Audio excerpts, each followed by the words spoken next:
চলো ঘুরে আসি আজকে আমার এই উঠোন বাগানটা থেকে। আর দেখো আমার এই গাজর গাছগুলোকে, তো গাজর গাছগুলো চারদিকে ঘাস হয়েছে, ঘাসগুলো একটু তুলে নেই। তো ঘাসগুলো না তুললে গাজরগুলো নিশ্চয়ই হবে না।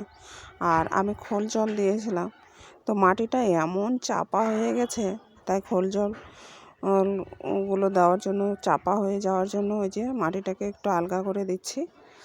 আর ঘাসগুলো একটু তুলে দেই, নয়তো ঘাসেই জমাট বেঁধে যাবে তখন। আর এই ছোট ছোট ঘাসগুলোকে না তুললে ভালো গাজর নিশ্চয়ই পাওয়া যাবে না।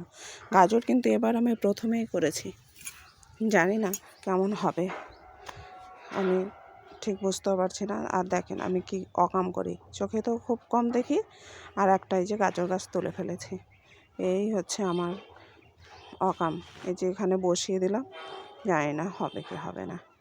তো যাই হোক, এই গাজর গাছগুলো এখানে পরিষ্কার করে নিই, পরিষ্কার করে এগুলো সব করে নিই, তবেই হচ্ছে দেখাতে পারবো। আর এখানে দেখো আমি এই যে কেমন সুন্দর হয়েছে গাজর গাছগুলো, দেখো কত সুন্দর হয়েছে। তো আশা করা যায় ভালোই হবে, জানি না কেমন হবে, তো আশা তো করতে পারি। আর এই যে দেখো এখানে একটা টমেটো গাছ। তো চলো আমার টমেটো গাছের এই কড়িটা একটু পরিষ্কার করে দিয়ে, আর আমি অন্য যে ক্যারটগুলোতে লাগিয়েছি আমার টমেটো গাছগুলো, সেগুলো একটু দেখে নিই। দেখো এরম বহাল তবিয়তে রয়েছে, কোনো এদের পাকার কোনো ইয়েই নাই। প্রথমেই একটা হয়েছিল, সেটা পেকেছিল, আর পাকেইনি, সব বহাল তবিয়তে মহারানীরা এখানে রয়ে গেছে, জানি না কবে পাকবে। বেশ ভালো হয়েছে, আর বেশ বড় বড় হয়েছে আমার এই টমেটোগুলো। তো এগুলো আমার চারা কিনিনি, আমার বাড়ির বীজ থেকেই আমি করেছি।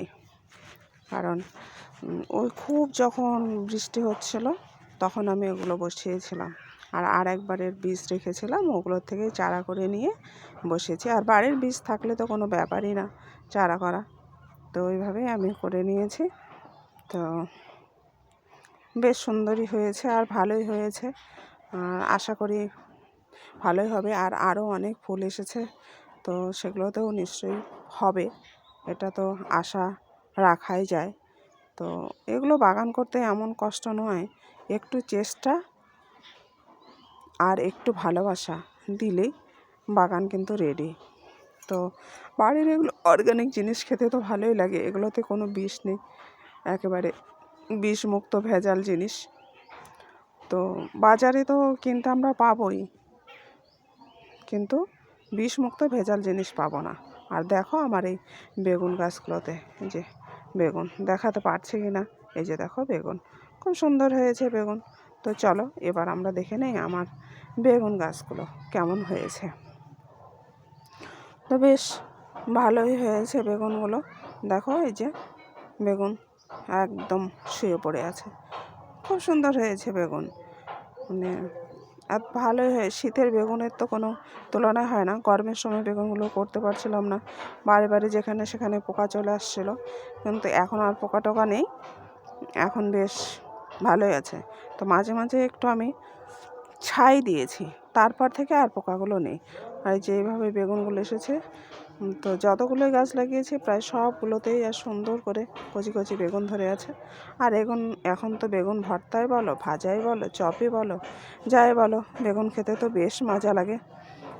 তো যাই হোক, আমার ভিডিওটা প্রায় শেষের দিকে। তো আমার ভিডিওটা যদি ভালো লেগে থাকে তো একটু লাইক কমেন্ট করবে, তাহলে বাগান করার উৎসাহটা আমিও পাবো।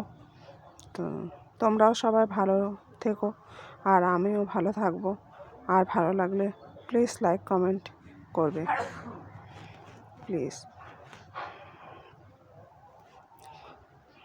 তো চলো ঘুরে আসি, এবার বিদায় নেই আমার এই বাগান থেকে। তো আমার অনেক আরও কাজকর্ম আছে, তো তোমাদের থেকে এবার বিদায় নিয়ে আমি আমার কাজকর্মগুলো করে নিই। আর তোমরা আমার এই বাগানটাকে একটু দেখো, আর ভালো লাগলে অবশ্যই লাইক কমেন্ট করবে।